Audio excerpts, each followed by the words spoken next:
Hello everyone, this is Deepan Dilwa, Assistant Professor in Civil Engineering Department at Dr. Subhash Technical Campus, Junagadh. Welcome to all my YouTube channel in Technical Talk. I hope you and your family members are safe and healthy in this corona pandemic situation.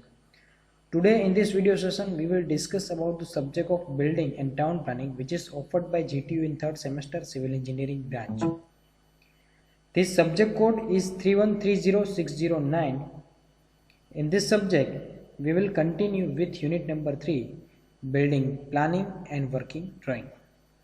So, we was discussed in the previous lecture various types of the external wall thickness and main wall thickness, working drawing, how to draw working drawing line diagram, single line diagram, double line diagram, consider as a main wall, internal wall thickness, how to calculate the length and width of the wall.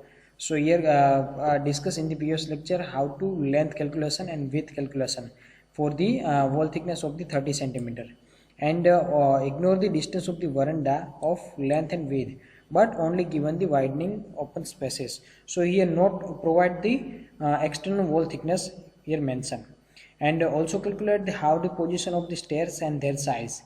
Here given as per the standard rise or tread door component, two types of the component of the stairs. First of all, the rise, here given the various types of the, it is called as the footprint on the tread, so it is called as a T, and rise portion it is called as the height of the steps, it is called as the rise, and this considered as a 15 to 20 centimeter as per the standards. सो यहाँ तक हमने discuss किया था कि भाई rise और trade की calculation कैसे करनी है, और जो एलिमेंट है उसकी भी हमने डिस्कशन की थी कि भाई डोर एंड विंडो हो गया, डोर की साइज़ क्या रखनी है, विंडो की साइज़ क्या रखनी है, वेंटिलेटर्स हो गया, फिर डोर कहाँ पे कंसिडर करना है एज ए मेन डोर, कहाँ पे एक्सेस देना है उसको, फिर बेडरूम है तो बेडरूम का डोर कहाँ पे देना है, उसकी साइज़ क्या होगी, टाइप्स ऑफ विंडो क्या होगी, विंडो में डिफरेंट विंडो की साइज़ डिफरेंट रहेगी, यानी कि बेडरूम में जो साइज़ रहेगी वही लिविंग रूम या तो फिर ड्राइंग रूम में नहीं रहेगी, वो डिफरेंट होगी। फिर बाथ एंड WC में जो भी डोर आता है तो वो डोर क्या बताता है।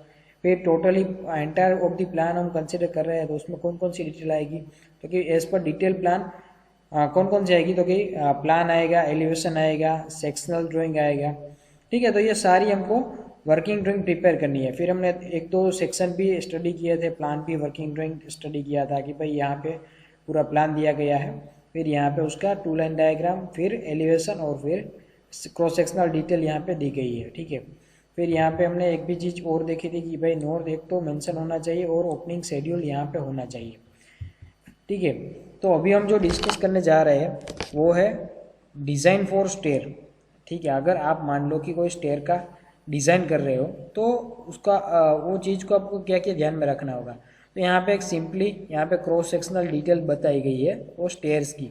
अगर साइड व्यू में से या तो फ्रंट व्यू में से आप स्टेयर को देखो तो यहाँ पे कुछ स्टेयर इस हिसाब से यहाँ को देखने को मिलेगी।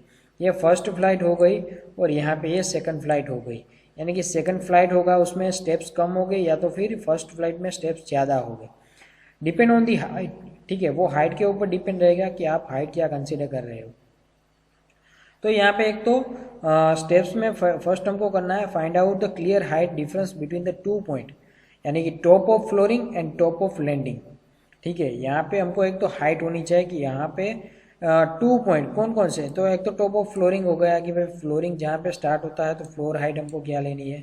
फिर टॉप ऑफ द लैंडिंग, यानी कि जहाँ पे भी आप लैंडिंग करने वाले हो तो उसकी हाइट क्या है। तो यहाँ पे देखो फ्रेंड्स, यहाँ पे लिंटेल हाइट, तो ये जो हाइट है यहाँ पे हमारी लैंडिंग ऑफ टॉप है और यहाँ पे फ्लोरिंग ऑफ टॉप है, ठीक है। तो ये टोटल हम डिस्टेंस अगर कंसिडर कर रहे हैं तो 2 to 5 सेंटीमीटर यहाँ पे बताया गया है, देखो, ठीक है। यहाँ पे 2 to 5 सेंटीमीटर हमको बताया गया है, तो ये 2 to 5 हमने ले लिया फॉर दी लैंडिंग के लिए। और जो टोटल जो सेकंड फ्लाइट जहाँ पे उसका लैंडिंग आ रहा है और यहाँ से ग्राउंड लेवल आ रहा है उसकी जो हाइट की बात करें तो ये 305 सेंटीमीटर हमने कंसिडर किया, यानी कि total height of the floor, ठीक है। यहाँ पे टोटल फ्लोर हाइट यहाँ पे दिया बताई गई है कि भाई एक स्टोरी से अगर एक रूम हम कंसिडर कर रहे हैं तो उसकी जो हाइट है वो कितनी है, तो कि 3.05 मीटर यहाँ पे हाइट हम कंसिडर कर रहे हैं। फिर यहाँ पे decide the size of rise, आपको राइज और ट्रेड दोनों की साइज डिसाइड करनी है। Divide the total height bye rise of steps will give number of steps और राइजर्स। ठीक है, यहाँ पे टोटल हाइट से डिवाइड करना है नंबर ऑफ राइजर और साइज को। ठीक है, राइजर की साइज को। तो यहाँ पे फर्स्ट ऑफ ऑल हमको डिसाइड करना रहेगा। पहले आपको क्रॉस सेक्शनल समझ में आना चाहिए कि यहाँ पे देखो एक विंडो दिखाई गई है, यानी कि जो क्रॉस सेक्शन कट किया गया होगा उसमें कि यहाँ पे विंडो कट हो रही है तो विंडो का सेक्शन आएगा। ठीक है, फिर यहाँ wall supporting to waist slab. देखो ये कंपोनेंट आपको मालूम होना चाहिए कि भाई ये beam supporting to waist slab, यानी कि जो भी स्टेयर यहाँ पे आ रही है उसको रेजिस्ट करने के लिए हमको एक तो ग्राउंड लेवल पे एक बीम कास्टिंग करना रहेगा जो और पेनिट्रेट ग्राउंड लेवल से होके आएगा। ठीक है, यहाँ पे जो ये ओरिजिनल पोर्शन है वो क्या है, वो हमारा ट्रेड है, और जो ये हमारा वर्टिकल पोर्शन है वो क्या है, हमारा राइजर्स हो गया। ठीक है, ये फर्स्ट फ्लाइट हो गई, ये सेकंड फ्लाइट हो गई। जो लैंडिंग है, लैंडिंग की विथ हमने 19 सेंटीमीटर प्रोवाइड की है। वॉल की थिकनेस जो है हमने 20 सेंटीमीटर वॉल थिकनेस कंसिडर की है एज ए पार्टीशन वॉल। ठीक है, यहाँ पे लैंडिंग है तो वो 100 सेंटीमीटर का लैंडिंग दिया गया है, तो दोनों साइड लैंडिंग आ रहा है। फिर ऊपर भी आएगा लैंडिंग जहाँ पे सेकंड फ्लाइट का पूरी होगी वहाँ पे। तो ये हो गया। और यहाँ पे वेस्ट स्लैब किसको बोलते हैं कि जो भी यहाँ पे राइजो ट्रेड रहते हैं उसके बॉटम में जो भी यहाँ पे थ्रू आउट सेम लेवल पे जो स्लैब रहता है उसको हम वेस्ट स्लैब बोलेंगे। ठीक है, और ये हमारी लिंटल हाइट हो गई। तो इतनी सारी डिटेल हमको फिगर में मेंशन करनी होगी अगर मान लो कि ये क्वेश्चन एग्जाम में पूछा जाता है। ठीक है, तो यहाँ पे ये सारी चीज़ें आपको बतानी रहेगी। फिर यहाँ पे क्या आएगा, कंजर्वेटिव डिज़ाइन। ठीक है, यहाँ पे दो टाइप की डिज़ाइन है, तो डिज़ाइन में कंजर्वेटिव है और एज पर स्टैंडर्ड है। तो हम स्टैंडर्ड डिज़ाइन फॉलो करेंगे। ठीक है, या तो फिर कंफर्टेबल डिज़ाइन जो उसका भी नाम दिया गया है, तो कंफर्टेबल डिज़ाइन वो ज़्यादा बेटर यूज़ हो रहा है, ये कंजेस्टेड नहीं है और समझने में भी ईजी है, तो वही मेथड हम फॉलो करेंगे। लेकिन उसके पहले कुछ एजम्पशन हमको दिए गए हैं कि when area available for the stair is less. ठीक है, जब लेस एरिया हो हमारे पास तो विथ ऑफ फ्लाइट हमारे पास ये दी गई है कि भाई जब एरिया लेस से कम है तो विथ ऑफ फ्लाइट हमको 100 सेंटीमीटर लेनी है, फिर लैंडिंग 100 सेंटीमीटर लेना है, राइजर हो गया तो 20 सेंटीमीटर लेना है और ट्रेड 30 सेंटीमीटर लेना है। देखो यहाँ पे राइजर की साइज़ है वो 15 की वजह 20 ली है, क्यों, क्योंकि हमारे पास स्टेयर की जो साइज़ है वो कम है। तो इसके चलते क्या रहेगा कि हमको नंबर ऑफ स्टेप्स वो कम प्रोवाइड करने हैं। वो ज़्यादा प्रोवाइड करेंगे कब, जो हम हाइट कम लेते हैं राइजर की तो हमारे नंबर ऑफ स्टेप्स ज़्यादा आएंगे।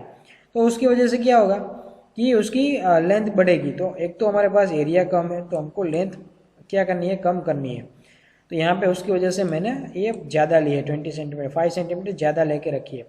फिर यहाँ पे ट्रेड आ रहा है तो 30 सेंटीमीटर का आ रहा है। टोटल स्पेस रिक्वायर 5.2 मीटर से लेके 2 मीटर यहाँ पे चाहिए। फिर हम कंफर्टेबल जो भी डिज़ाइन है उस पर हम फोकस करते हैं। तो व्हेन ये कब यूज़ हो रही है, तो when area available for the stair is not limited. ठीक है, आपके पास जो एरिया है वो कंफर्टेबल एरिया है, पूरा का पूरा आपके पास एरिया है, तो ये साइज आपको डिज़ाइन करनी है। विथ ऑफ द फ्लाइट अगर मैं ले लेता हूँ मैं कितनी 150 सेंटीमीटर, विथ ऑफ लैंडिंग ले लेता हूँ 150 सेंटीमीटर, राइज ले लेता हूँ मैं 15 सेंटीमीटर और ट्रेड जो है वो मेरा सेम ही रखता हूँ फुट प्रिंट की वजह से 30 सेंटीमीटर। तो टोटल स्पेस जो ये स्टेयरकेस आपको डिज़ाइन करनी हो तो उसके लिए टोटल जो स्पेस रिक्वायर्ड होगी वो 8.1 मीटर से लेके 3 मीटर आपको स्पेस नॉर्मली चाहिए। फॉर लग्जरियस आपको प्रोवाइड करना हो। ठीक है, फॉर क्या करना है, वेरी लग्जरियस हाउस है।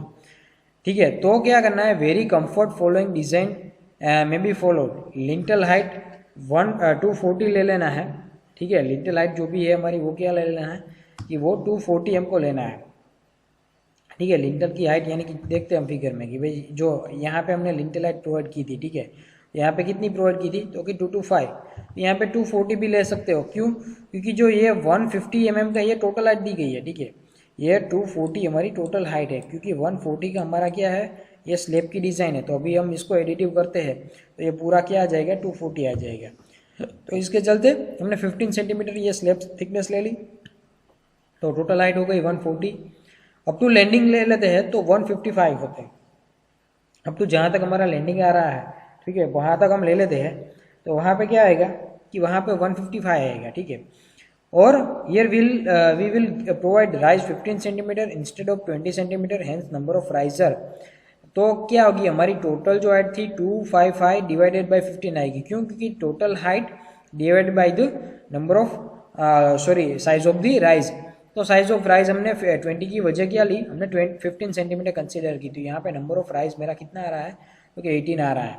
ठीक है, अभी हम आगे बढ़ते हैं। तो fluoride we assume to be 360 centimetre. देखते हैं जो फिगर में, यहाँ पे टोटल 360 हम कंसिडर कर लेते हैं। मान लो कि 3.6 मीटर की हमारी टोटल हाइट हो गई। ठीक है, तो उसके चलते क्या रहेगा, 15 सेंटीमीटर का स्लैब आ गएगा। तो टोटल हाइट क्या रहेगी, तो कि 3.75 मीटर या तो फिर 375 सेंटीमीटर हमारी टोटल हाइट रहेगी। तो स्लैब की थिकनेस हमने कितनी ली, तो कि 15 सेंटीमीटर। तो उसकी वजह से जो हमारा टोटल नंबर ऑफ राइजर हमको डिजाइन करना हो फ्लोराइड का, तो कितना रहेगा, तो कि 375 डिवाइडेड बाई 15, क्योंकि साइज ऑफ द राइज तो सेम ही है 15 सेंटीमीटर। तो नंबर ऑफ राइजर यहाँ पे आएगा 25 सेंटीमीटर। ठीक है, तो नंबर ऑफ राइजर अगर सेकंड फ्लाइट की बात की जाए तो यहाँ पे टोटल में से कितना बात करना है, हमारी जो फर्स्ट फ्लाइट की कैलकुलेशन की के रखी थी वो 18 आ रही थी। क्यों 18, क्योंकि यहाँ पे जो हमने हाइट कंसिडर की थी, ठीक है, अप टू लैंडिंग, वो 255 कंसिडर की रखी थी। ठीक है, तो उसकी वजह से यहाँ पे क्या आ रहा है कि 18 आ रहा है फर्स्ट फ्लाइट में। ठीक है, और जो हमारी सेकंड फ्लाइट है, सेकंड फ्लाइट का जो डिस्टेंस है वो टोटल नंबर ऑफ राइजर अगर वहीं तक प्रोवाइड करते हैं तो टोटल आ रहा है 25 नंबर ऑफ राइजर आ रहे हैं।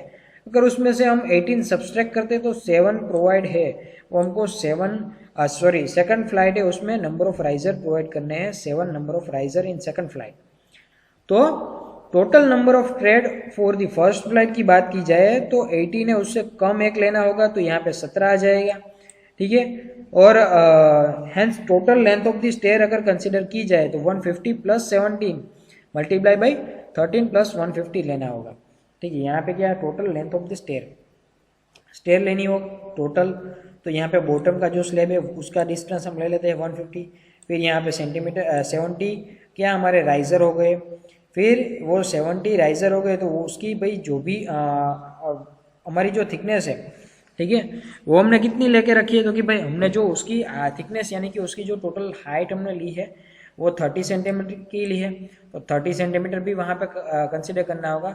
और फिर से यहाँ पे 150 का जो है वो स्लैब आएगा। ठीक है, यानी कि एक तो लैंडिंग की बात हो गई 150 की, फिर यहाँ पे राइजर हो गए, राइजर कितने हैं, तो क्या 70 राइजर और मल्टीप्लाई बाई 30, क्योंकि राइज की हाइट उतनी है। फिर यहाँ पे आएगा 150, तो उसकी हमको क्या मिल जाएगी, टोटल हाइट मिल जाएगी 810 सेंटीमीटर, यानी कि 8.1 मीटर भी हम बोल सकते हैं इसको। फिर assume the width of the each flight, यानी कि विथ ऑफ फ्लाइट की अगर मैं बात करूँ तो यहाँ पे देखो ये जो स्टेप्स अगर हम 3D में देखते हैं तो कुछ इस हिसाब से आएंगे। तो यहाँ पे जो ये टोटल डिस्टेंस है वो उसकी बात हो रही है कि भाई फ्लाइट की विथ है वो कितनी रखनी है, तो उसकी बात यहाँ पे हो रही है कि 1.5 मीटर यहाँ पे लेनी है। ठीक है, यानी कि 150 सेंटीमीटर हम ले लेते हैं। ठीक है, और 1500 mm ले लेते हैं। Hence width of stair dog leg बराबर। ठीक है, यहाँ पे मैं क्या प्रोवाइड करता हूँ, डोगल की शेप में जो प्रोवाइड करने जा रहा हूँ तो क्या आएगा, तो कि 150 प्लस 150, तो टोटल हाइट ऑफ क्या हो गई, यानी कि ये जो है अप और ये डाउन, तो टोटल मिला के ये टोटल होगा 300 सेंटीमीटर, यानी कि ये पोर्शन 150 का हो गया और दूसरा ये पोर्शन 150 का हो गया। ठीक है, तो ये टोटल पूरा कितना आएगा, तो कि 300 सेंटीमीटर आएगा। Total floor space require for stair 8, total जो भी हमको स्पेस चाहिए, ठीक है, ये प्रोवाइड करने, ये पूरा जो भी रेक्टेंगल पोर्शन हम प्लान में देख रहे हैं वो प्रोवाइड करने के लिए हमको चाहिए 8.1 मीटर यहाँ पे वर्टिकल डिस्टेंस ले लेते हैं और 3 मीटर यहाँ पे हॉरिजॉन्टल डिस्टेंस ले लेते हैं। या तो फिर हम ऐसे भी बोल सकते हैं कि अगर हॉरिजॉन्टल शेप में आप प्रोवाइड करते हो तो 8.1 मीटर हमारा हॉरिजॉन्टल रहेगा और 3 मीटर हमारा वर्टिकल रहेगा। तो इस हिसाब से यहाँ पे जो कंफर्टेबल डिज़ाइन है वो इसकी कैलकुलेशन यहाँ पे कुछ इस हिसाब से होगी। ठीक है, यहाँ पे एक ही चीज़ ध्यान में रखनी होगी कि भाई टोटल हाइट क्या है और राइज की साइज़ क्या है। अगर हाइट आपके पास है तो इजीली आप नंबर ऑफ राइजर फाइंड कर पाओगे और राइजर के बेस पे आप ट्रेड फाइंड कर पाओगे। फिर वो 2 फ्लाइट है तो 2 फ्लाइट में आपको डिवीजन करना है कि फर्स्ट फ्लाइट में कितने आएंगे और सेकंड फ्लाइट में कितने आएंगे, तो दोनों की हाइट लेके divide by number of riser कर साइज ऑफ द राइजर कर देना है। ठीक है, फिर यहाँ पे एक एग्जांपल आ रहा है डायरेक्टली, ठीक है, कि भाई जो भी हमारा हम बात करने जा रहे थे कि भाई हमको प्लान एलिवेशन सेक्शन का ड्राइंग डिटेल बताना, अगर एग्जाम में ये जो एग्जांपल पूछते हो तो उसकी कैलकुलेशन कैसे करनी है वो हम यहाँ पे स्टडी करेंगे। तो यहाँ पे planning and prepare working drawing for the residential building with scale proportion. ठीक है, यहाँ पे रेसिडेंशियल बिल्डिंग की प्लान हमको करनी है। ठीक है, तो उसकी प्लानिंग के लिए हमको कौन कौन से डेटा स्केल किया लेना है वो सारी यहाँ पे बात दी गई है। तो देखते हैं, draw ground floor and first floor plan for 2 storey residential building. एक तो ग्राउंड फ्लोर प्लान ड्रो करना है और फर्स्ट फ्लोर प्लान ड्रो करना है, यानी कि G+1 स्ट्रक्चर है। एक ये पता चल गया कि भाई G+1 स्ट्रक्चर है। तो residential building on 14/19 metre plot area, तो आपको प्लॉट एरिया भी यहाँ पे दिया गया है कि भाई 14/19 मीटर का प्लॉट एरिया है for a family of 6 person as per building bye laws. यहाँ पे जो हाउस होल्ड में जितने पर्सन है वो कितने हैं, तो कि 6 पर्सन है, और 6 पर्सन की बेसिक नीड्स के हिसाब से हमको डिजाइन करना है as per building bye laws. Principle of planning also draw front elevation of the building, assume suitable direction of north and front road, also assume the necessary data। यहाँ पे friends एक चीज़ आपको ध्यान में रखनी होगी कि यहाँ पे front elevation of the building यहाँ पे देना है, आपको बताना होगा ड्राइंग में, और assume suitable direction of the north भी आपको ही एज्यूम करनी रहेगी, और जो भी रोड है वो बैक साइड नहीं लेकिन फ्रंट साइड एज्यूम करना है।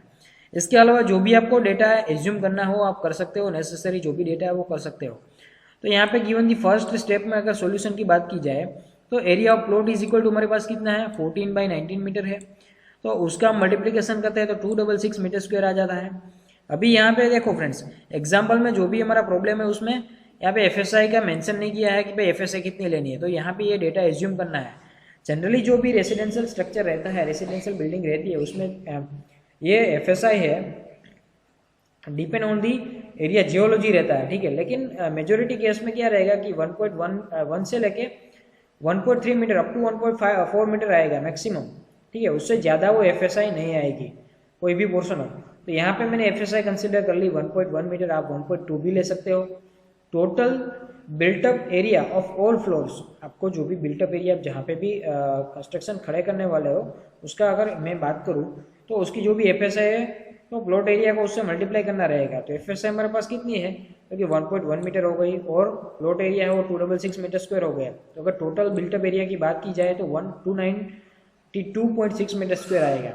ठीक है, अभी जो हमारा प्लानिंग हो रहा है वो एज्यूम बिल्टअप एरिया 55% में मैं ले रहा हूँ, यानी कि जो मेरा बिल्टअप एरिया कि जहाँ पे मैं कंस्ट्रक्शन खड़ा करने वाला हूँ, अगर मेरे पास पूरा प्लॉट है तो पूरे प्लॉट में मैं प्लानिंग नहीं करूँगा।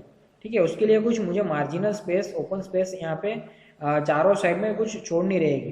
ठीक है, तो मेरे पास टोटल FSI से मल्टीप्लाई करने के बाद ये एरिया आ गया 292.6 मीटर स्क्वायर, लेकिन उसके हिसाब से मैं इसका 55% ले लेता हूँ, तो 100 से 55 होगा तो 266 के कितना होगा।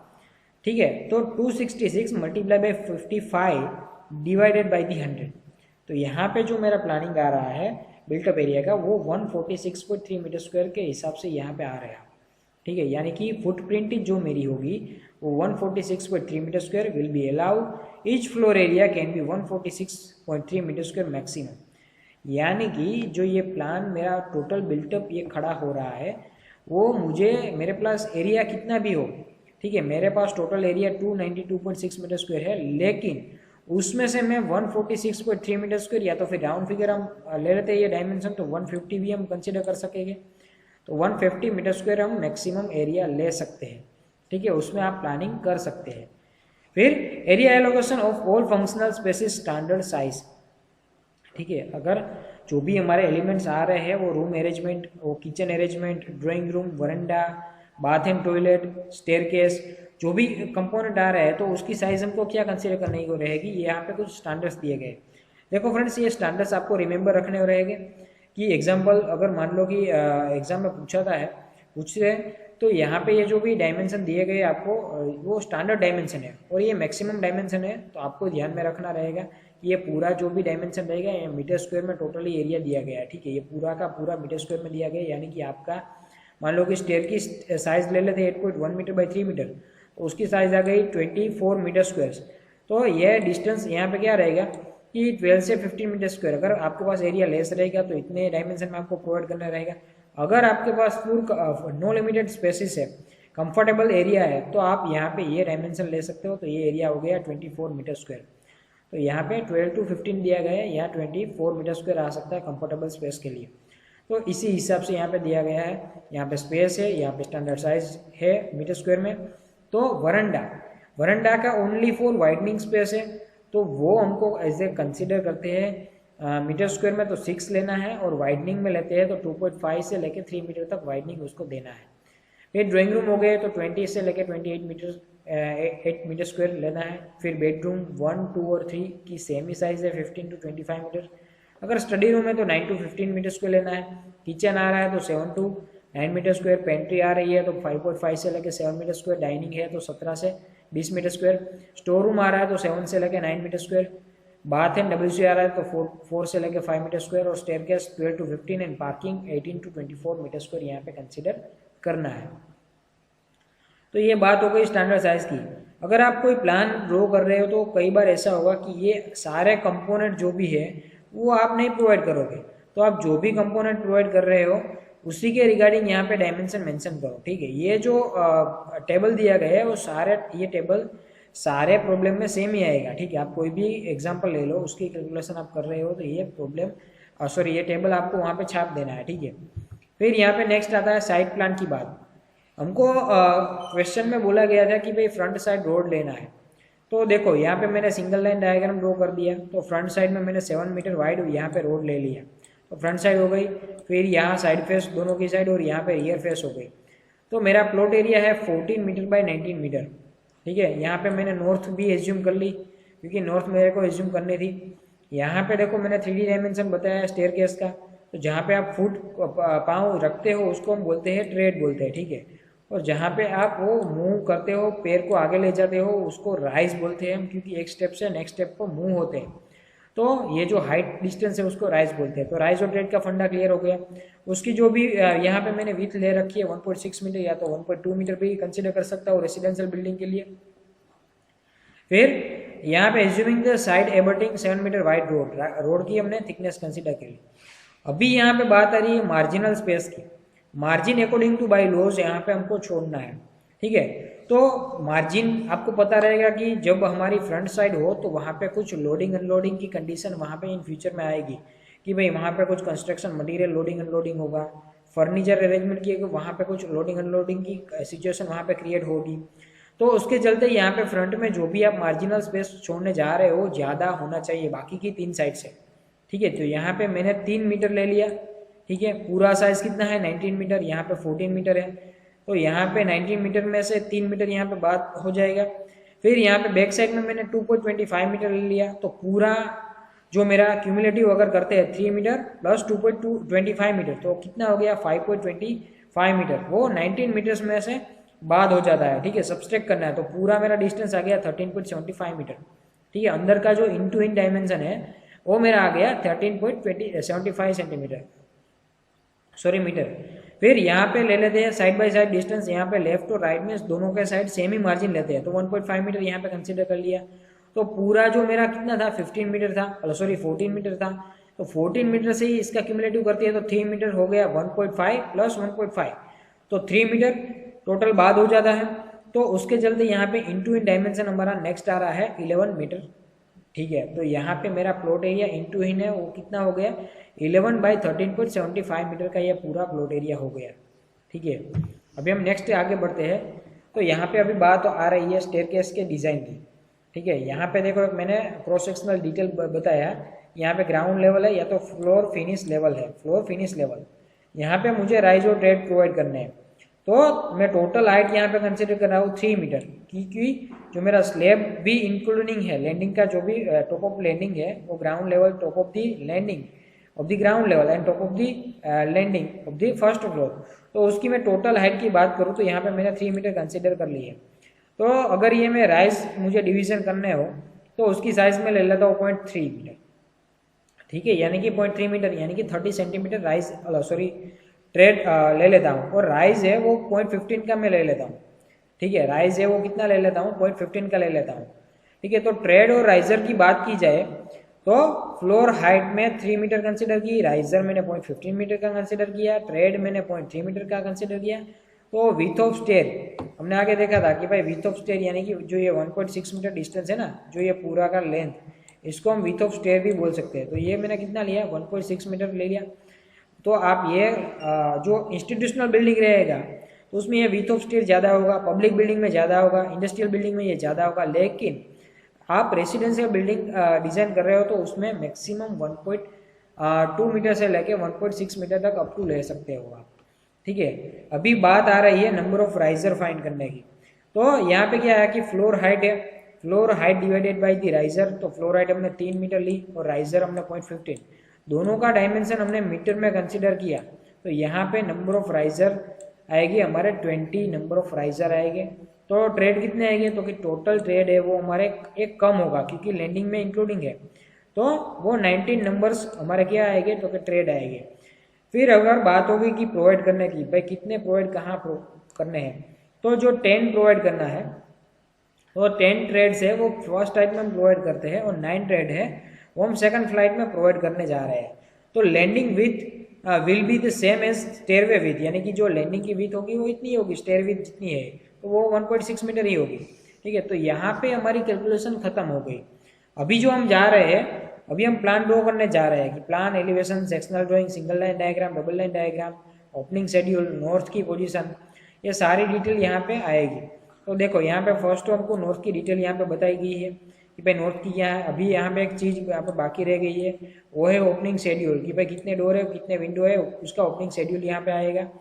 फिर यहाँ पे जो एक तो फर्स्ट फ्लोर है और एक ग्राउंड फ्लोर है, तो दोनों का एक तो आपको प्लान बताना है कि भाई यहाँ पे ड्राइंग रूम है, यहाँ पे देखो 5.6 मीटर से लेके 8.20 मीटर का एक तो रूम दिया गया है। यहाँ पे वरंडा है, वरंडा पे देखो यहाँ पे स्टेप्स प्रोवाइड किए हैं और यहाँ पे कॉर्नर पे मेन डोर दिया गया है। फिर यहाँ पे बेडरूम दिया गया है 4.8 बाई 3.8 मीटर का। यहाँ पे डोर है, डोर बेडरूम से अटैच है, टॉयलेट एंड बाथ है। फिर यहाँ पे किचन दिया गया है, ठीक है। किचन के चलते bed dining room drawing room cum dining है, तो यहाँ पे आप वो एरिया यूज़ कर सकते हैं, ये एरिया। यहाँ पे फिर स्टेयरकेस दी गई है, अप टू डाउन यहाँ पे दिया गया है। फिर यहाँ पे कॉमन टॉयलेट है, यानी कि ड्राइंग रूम से अटैच होगा कॉमन टॉयलेट, वो 2.2 मीटर से लेकर 2.8 मीटर तक का यहाँ पे बताया गया है। सेम एज आपको प्लानिंग करना है फर्स्ट फ्लोर, ठीक है। ऐसा नहीं है कि यहाँ पे जो डिज़ाइन हुई वही डिज़ाइन आप यहीं पे भी करना है, लेकिन यहाँ पे लोड बियरिंग स्ट्रक्चर भी आप डिज़ाइन करते हो तो एक चीज़ ध्यान में रखनी होगी कि भाई लोड बियरिंग स्ट्रक्चर में वॉल टू वॉल कंस्ट्रक्शन हो, वो ज़्यादा बेटर रहेगा। क्योंकि जो अर्थक्वेक आ रहा है तो अर्थक्वेक की पोजीशन में क्या रहेगा कि जो बॉटम है उसका जो टॉप स्ट्रक्चर था, टॉप में जो भी वॉल आ रही थी, ऊपर के जो बॉटम का ग्राउंड लेवल का जो भी प्लानिंग होगा वो स्लैब के ऊपर एडजस्ट करेगा, तो यहाँ पे डैमेज होने का चांसेस ज़्यादा रहेगा। अगर मान लो कि वॉल टू वॉल कंस्ट्रक्शन कर रहे हो या तो जो भी जहाँ पे पार्टीशन वॉल आ रही है उसके ऊपर ही पार्टीशन वॉल आ रही है तो उसमें प्रॉब्लम नहीं आएगा। तो ये चीज़ आप एक तो आपको ध्यान में रखनी होगी। उससे पहले आपको पता नहीं चल रहा है तो आप इजीली यहाँ पे लाइन डायग्राम भी ड्रॉ कर सकते हैं। हमको बताया गया है कि एलिवेशन आपको ड्रॉ करना है, ठीक है। यहाँ पे एग्जाम्पल में हमने आगे देखा था प्रॉब्लम में, तो यहाँ पे एग्जाम्पल में हमको ये ऐसा नहीं बताया गया है। देखो assume the suitable direction of the north और प्रिंसिपल ऑफ प्लानिंग, तो यहाँ पे फ्रंट एलिवेशन आपको दिखाना है ऑफ द बिल्डिंग, ठीक है। आपको एक तो प्लान दिखाना है और फ्रंट एलिवेशन दिखाना है। यहाँ पे क्रॉस सेक्शनल डिटेल की बात ही नहीं की गई है, तो ये नहीं बताना है हमको कि भाई यहाँ पे क्रॉस सेक्शनल डिटेल यहाँ पे देनी रहेगी, ठीक है। तो सिंपली यहाँ पे फ्रंट में से हम देखते हैं तो देखो यहाँ पे एक विंडो आ रही है, ये विंडो फ्रंट में देखते हैं तो ग्राउंड लेवल पे एक विंडो आ रही है, तो विंडो भी हमने बताई है। फिर यहाँ पे हमारा वरंडा रहेगा, तो ये वरंडा का पोर्शन और स्टेप्स हमने बता दिया ग्राउंड लेवल पे। फिर यहाँ पे वो स्लेब्स का लेवल आएगा 150 mm का, तो वो स्लेब का लेवल बता दिया। फिर हम बालकनी यहाँ पे बता रहे हैं, तो बालकनी में यहाँ पे देखो गैलरी आ रही है तो उसकी कांच की पैनल होगी या तो फिर कुछ होगा। उसके चलते यहाँ पे डोर है, तो ये हमने एलिवेशन में फ्रंट में से डोर दिखाई दे रहा तो डोर भी बता दिया। फिर यहाँ पे स्लेब लेवल आएगा, यहाँ पे विंडो आ रही है देखो, तो विंडो का यहाँ पे छज्जा आएगा, यहाँ पे भी विंडो आ रही है उसका भी छज्जा आएगा ग्राउंड लेवल और फर्स्ट फ्लोर दोनों की साइड में, ठीक है। और यहाँ पे पारापेट वॉल आ रही है, ठीक है। ये हो गई हमारी पारापेट वॉल। तो ये पारापेट वॉल यहाँ पे slab level of the first flight, slab level of the ground floor plan and यहाँ पे प्लिंथ लेवल आ गया। ये जो थिकनेस है वो क्या है, तो कि ये हमारी प्लिंथ लेवल है। तो ये पूरा प्लान कुछ इस हिसाब से यहाँ पे देखते हैं कि भाई ये एग्जाम्पल आप अगर आपको पूछा जाता है एग्ज़ाम में, तो 70 मार्क के पेपर्स में ये एग्जाम्पल 7 मार्क्स में पूछा जाता है। अगर मान लो कि यहाँ पे क्रॉस सेक्शनल डिटेल नहीं यहाँ पे बताई गई है कि भाई क्रॉस सेक्शनल डिटेल आपको बतानी है, तो जो क्रॉस सेक्शनल डिटेल है वो अनदर क्वेश्चन 1 होगा उसमें ए और बी होगा, तो ए होगा उसमें प्लान और एलिवेशन दोनों ही पूछा जाता है, और जो बी होगा पोर्शन क्वेश्चन 1 का उसमें वो क्रॉस सेक्शनल डिटेल बताई जाती है कि क्रॉस सेक्शनल डिटेल भी आप ड्रॉ करो। ठीक है, तो टोटल क्वेश्चन हो गया क्वेश्चन 1 14 मार्क्स का। तो कुछ इस हिसाब से यहाँ पे पूछा जाता है एग्जाम में प्रॉब्लम्स। ठीक है, यहाँ पे दूसरा एग्जाम्पल है वो नेक्स्ट लेक्चर में हम देखेंगे। ठीक है, तब तक ये एग्जाम्पल आप अच्छी तरह से सोल्व कर लो एक बार। ठीक है, आपको पता नहीं चला हो कुछ एलिमेंट्स का, कुछ कैलकुलेशन का, तो डाउट सॉल्विंग सेशन हमारा रहेगा, उसमें से आप पूछ सकोगे। तो तब तक आप ये वीडियो अच्छी तरह से देख लो एक बार। Thank you very much.